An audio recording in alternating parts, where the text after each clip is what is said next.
Hi అండి. ఈరోజు మనము సింపుల్గా బెండకాయ మసాలా కర్రీ.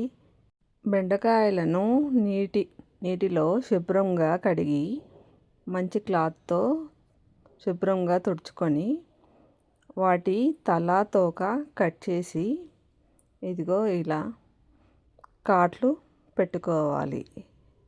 ఈ కాట్లు అనేవి 4 సైడ్లు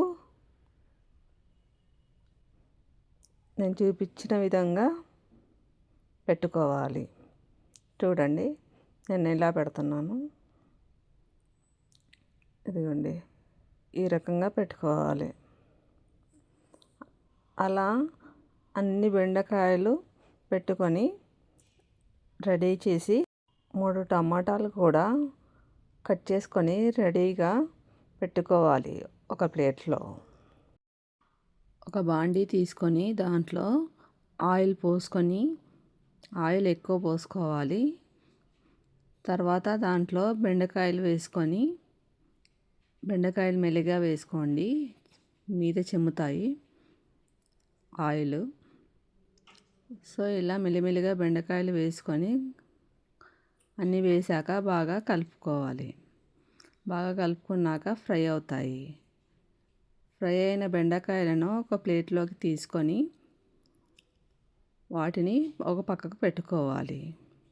పెట్టుకున్న తర్వాత మళ్ళీ బాండీ పెట్టుకొని దాంట్లో ఆయిల్ మిగిలి ఉంటుంది కదా, అదే ఆయిల్లో మసాలా దినుసులు చాలా తక్కువగా వేసుకొని దాంట్లో జీలకర్ర కూడా వేసుకొని అది చిటపటలాడుతూ ఉంటాయి.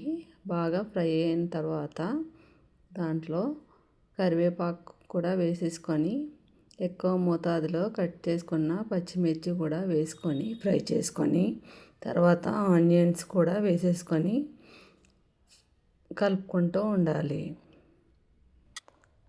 ఇప్పుడు మనము దాంట్లో అల్లం పేస్ట్ కూడా వేసుకొని బాగా కలుపుకొని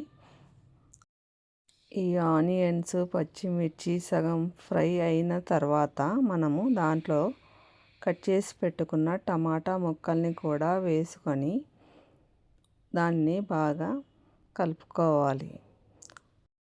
ఇప్పుడు అందులో ఉప్పు కూడా వేసేసుకోవాలి. ఇప్పుడు బాగా మనము కలుపుకోవాలి. ఆల్రెడీ మసాలా వేసాం కాబట్టి కారం మీకు ఇష్టమైతే వేసుకోండి, లేకపోతే లేదు. ఇలా డీప్ ఫ్రై అయ్యే వరకు ఫ్రై చేసుకొని పేస్ట్ని మగ్గనిచ్చి ఆ పేస్ట్లో మనం బాగా ఫ్రై చేసి పెట్టుకున్న బెండకాయలను వేసుకొని ఇలా బాగా కలుపుకోవాలి. కర్రీ అడుగంటకుండా బాగా కలుపుతూ ఉండాలి, లేదంటే అడుగంటుద్ది.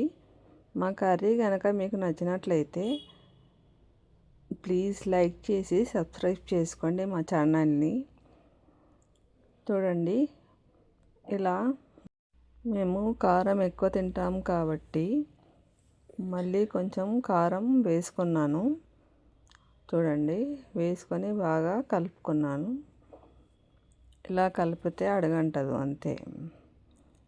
సో ఇలా కర్రీ బాగా దగ్గరికి అయిన తర్వాత కర్రీ ఫినిష్ అవ్వడమే. ఇంకా అంటే కర్రీ దించేసుకోవాలి. మా కర్రీ మీకు నచ్చితే ప్లీజ్ లైక్ చేసి సబ్స్క్రైబ్ చేసుకోండి, కామెంట్ చేయండి. ఫైనల్లీ కర్రీ ఇలా రెడీ అయింది.